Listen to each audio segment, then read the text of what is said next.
Dando continuidade, pessoal, vamos discutir aqui um pouquinho de quais seriam, então, os tipos de pesquisa bibliográfica sistemática. Nós vimos, tem a tradicional, tem a sistemática, as meta-análises, mas as bibliográficas sistemáticas, elas se dividem. Se dividem em quê?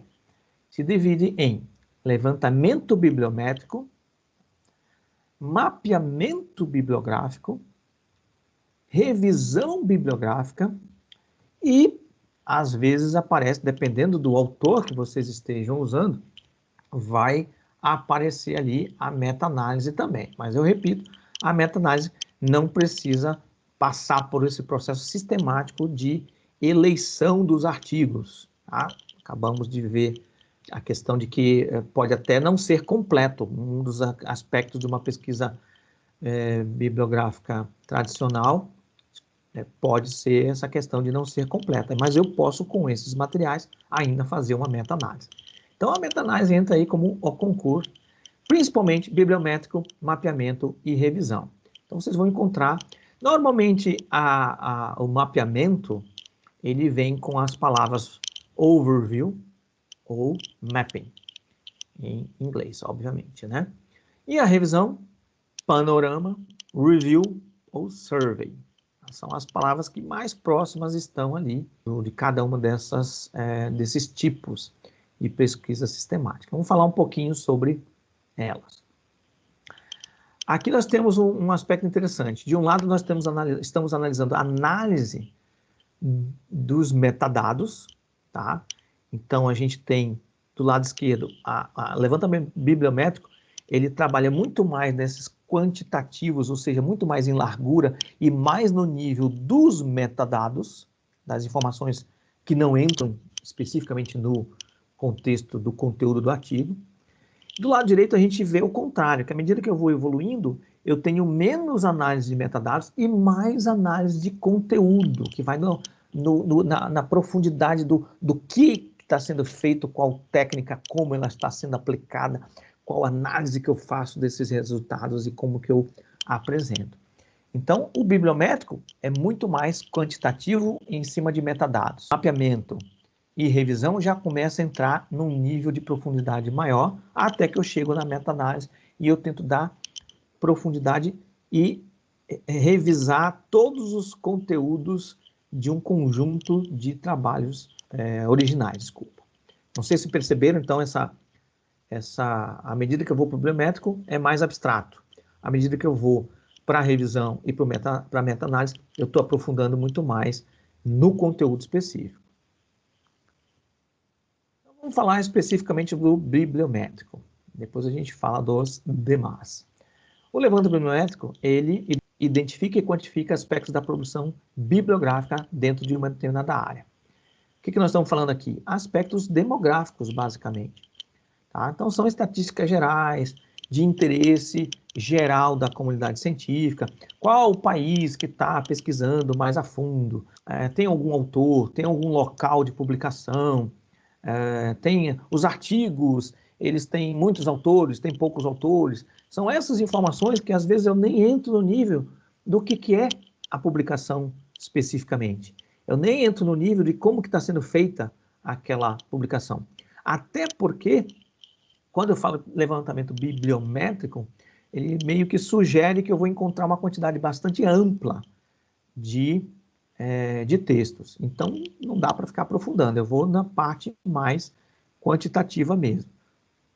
O texto desse material é basicamente expositivo. Está aqui o quantitativo que eu encontrei e eu entendo que ele significa isso. E aí dá para inferir algumas situações e algumas tendências de uma determinada área, mas de maneira bem abrangente. Ele não questiona os conteúdos, a estrutura da pesquisa, nem nada. Ele vai só mapear de uma maneira bastante abstrata o que está acontecendo numa determinada área. Costuma usar poucas palavras-chave, isso vai resgatar aí uma quantidade muito grande de artigos, o que torna, então, bastante abrangente. Então, é um corolário aqui desse processo. Mas como ele é bastante quantitativo e com uma quantidade pequena de palavras, ele acaba sendo menos susceptível a erros. Até porque as informações que são obtidas costumam ser informações também bastante objetivas. Então, diminui bastante o bias desse processo aqui.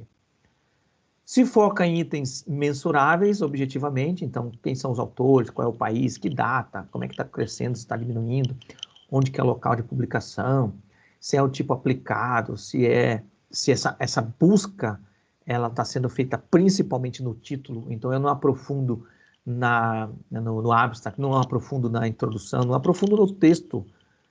Veja, então é sempre muito de alto nível e nas meta-informações daquilo ali.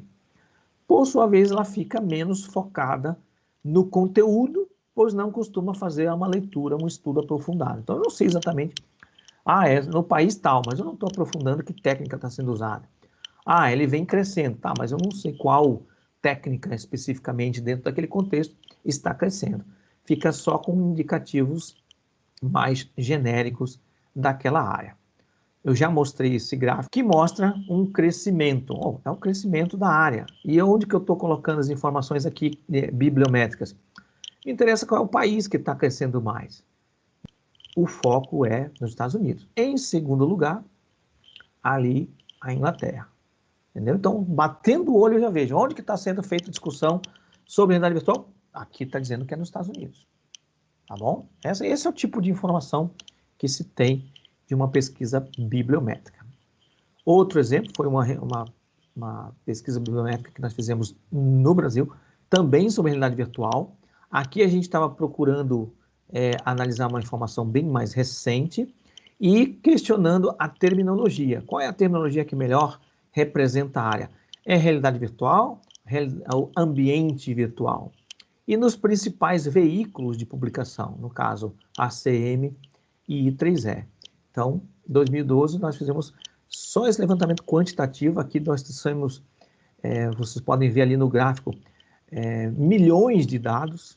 Então, né, não estamos falando de centenas de dados, a gente analisou milhões de dados para alguns mecanismos de busca, né? Então, concluímos que o termo realidade virtual e não ambiente virtual, que seria o mais correto do ponto de vista acadêmico, é o nome mais usado nas publicações científicas. Uma outra revisão que é bibliométrica e que já traz aqui uma análise de conteúdo, que é a análise de mineração de texto. Então, eu olho lá dentro no texto e vejo algumas palavras que indicam algumas informações. Então, eu tenho não só quantitativo, mas alguns aspectos específicos. Esse artigo foi para a área de e-learning, né, dentro de informática e educação, 2012, e tem ali os quantitativos de publicações, olha só, 415 publicado aí no ano de 2010, 2011. Vejam, umas quantidades bastante grandes. E aí ele conclui, olha, temos um quantitativo significativo na revista Lecture Notes in Computer Science. 10% das publicações desse tema estão sendo publicados nesse veículo.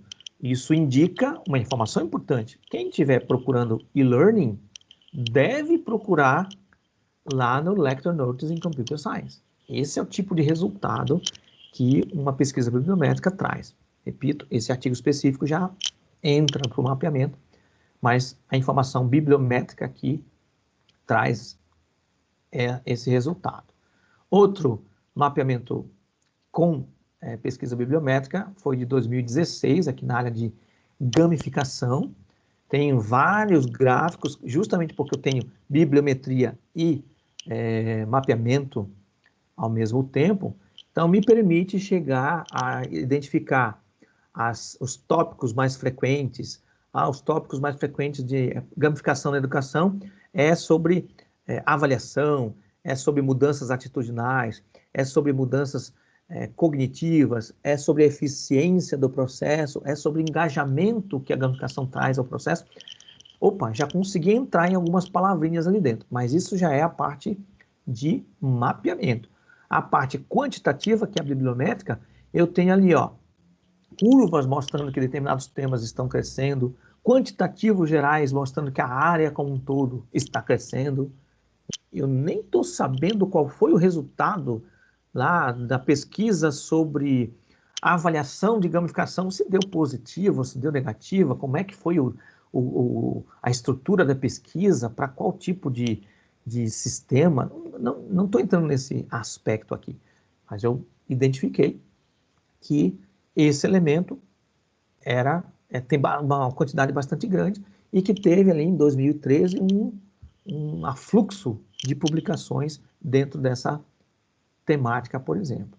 Entrando especificamente, então, no mapeamento, já que nós vimos que está vindo o mapeamento sistemático com vários outros trabalhos, o que a gente pode dizer? O mapeamento é um estudo que objetiva identificar e categorizar a pesquisa em uma área bem abrangente. Essa é a definição da Kitchen, 2009. Um outro autor muito importante, que é o Peterson, 2008, que apresenta uma forma bem definida de fazer mapeamento. Estou usando bastante esses dois autores aqui para trazer essa definição. Então, está aí o Peterson. Pesquisa bibliográfica sistemática é mais abrangente, menos específica e menor esforço do que uma revisão sistemática de literatura, pois não avalia a qualidade do artigo. Então, daqui a pouco a gente vai falar da revisão de literatura. O Peterson está dizendo, olha, a gente não faz a mesma coisa. Mapeamento, Systematic Literature Mapping, é diferente de Systematic Literature Review. Aqui a gente é menos específico, mais abrangente e, por sua vez, acaba trazendo menor esforço, principalmente o esforço intelectual, um esforço mais quantitativo aqui.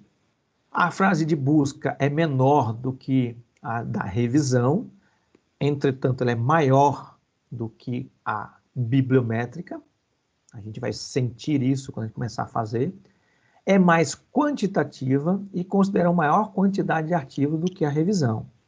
Analisa grupos, tendências, não é individualizado. Então, a gente não está querendo identificar qual é a técnica. Opa, tem um grupo de técnicas. Esse é o esforço intelectual que tem no mapeamento. É a gente entender como é que a gente agrupa coisas. Então, a gente vai identificar vários itens e não só quantificar esses itens, mas um esforço intelectual importante e interessante aqui é não só dizer, ó, esse item aqui é bastante, mas esse item junto com aquele outro, tem um conjunto que identifica uma certa relação, eu posso dar um nome bonitinho para isso. Opa, esse esforço de aglomerar coisas é um esforço muito interessante, muito presente nos mapeamentos, e é um esforço intelectual que traz riqueza no processo. Vou aprofundar um pouquinho mais adiante. Ainda, mais fácil de entender, porque é muito quantitativo, objetivo, bem direto, né? Então, quem está lendo um mapeamento consegue obter informações de maneira bem mais rápida. E ajuda a identificar gaps de quantidade de publicações. Então, isso é muito interessante. Opa, determinada área tem pouca gente trabalhando ali. Então, dá para ver bem explicitamente. Inclui mais artigos, obviamente, porque a busca é menos restritiva, né? Uma quantidade menor do que revisão, acaba trazendo bastante coisa, mas não tanto quanto a pesquisa bibliométrica. Algumas perguntas de pesquisa podem ser respondidas diretamente e objetivamente.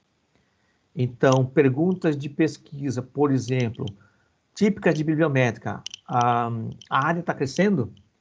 Opa, a área está crescendo, eu posso ter um quantitativo aqui de publicações que facilmente responde isso no mapeamento também.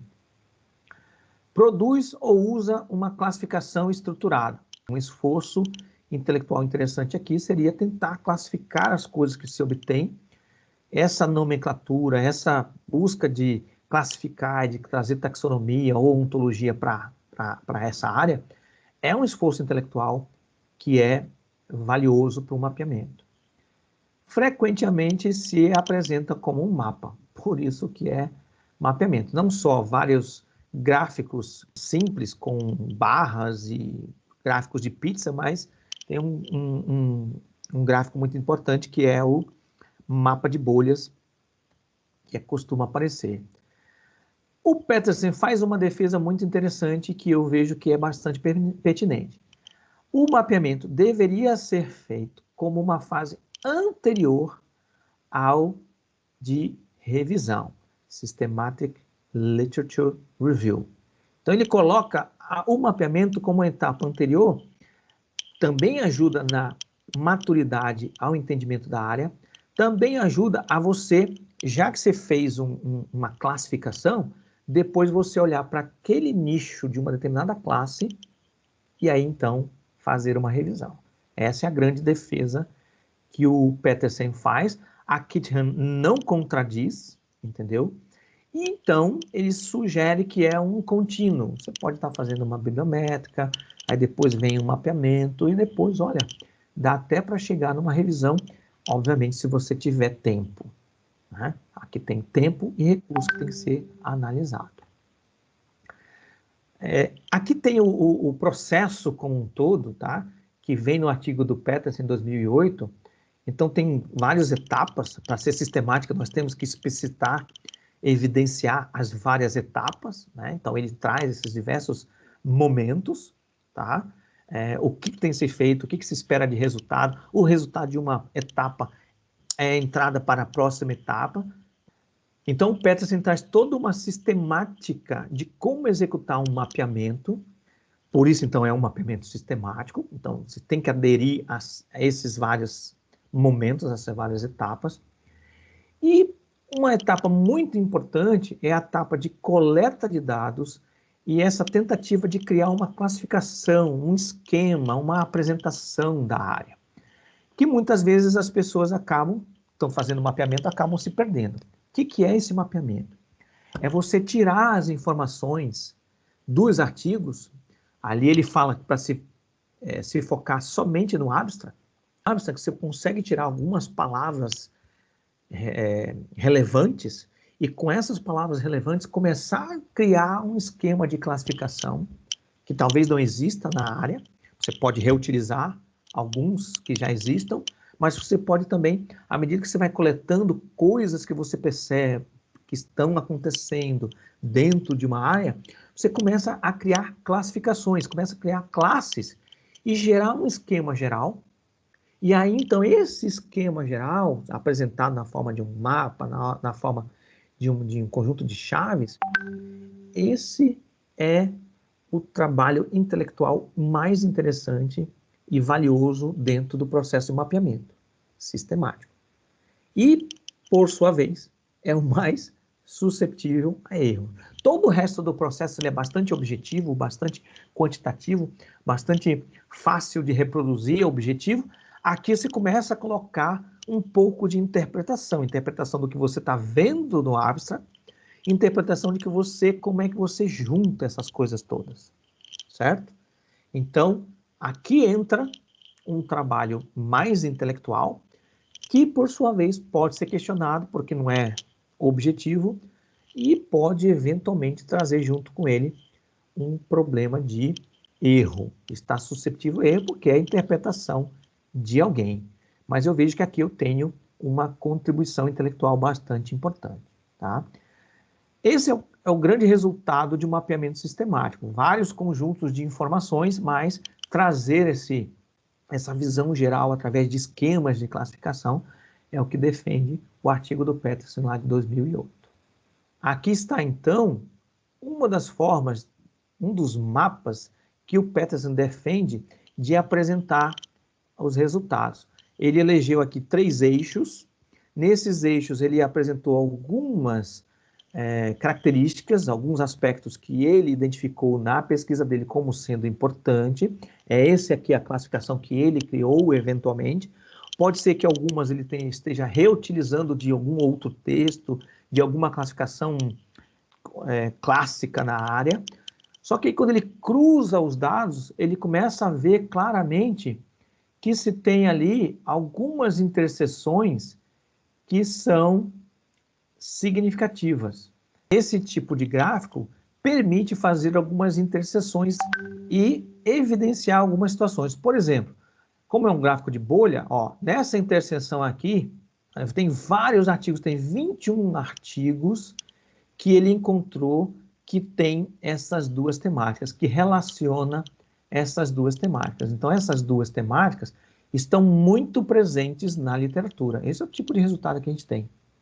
Em compensação, validação da própria pesquisa, independente do tipo de contexto de variabilidade, não foi explorado ainda. Ninguém está fazendo nenhuma pesquisa nessa temática. Opa, olha, eu tenho aqui uma outra, dentro desta outra dimensão das contribuições, ter ou não ter métrica, por exemplo, tem sido muito pouco explorado, independente do contexto dessa outra dimensão aqui. Esse mapa, eu consigo bater o olho e ver aqueles que estão coisas bastante frequentes e gaps bastante evidentes. Não significa necessariamente que onde tem gap, opa, vou fazer pesquisa ali. Também não significa necessariamente, opa, tem uma pesquisa aqui, um monte de gente está fazendo isso aqui, também vou fazer, porque o negócio está legal, tá na crista da onda. Não. Depois a gente vai ver que são duas informações que eu tenho para complementar outras análises, para depois identificar como é que vai ser a pesquisa que eu vou querer fazer. Então, esse mapa, que é um dos resultados definidos pelo Peterson, é muito expressivo em termos de resumir todo o mapeamento. No próximo encontro, a gente vai falar sobre revisão sistemática.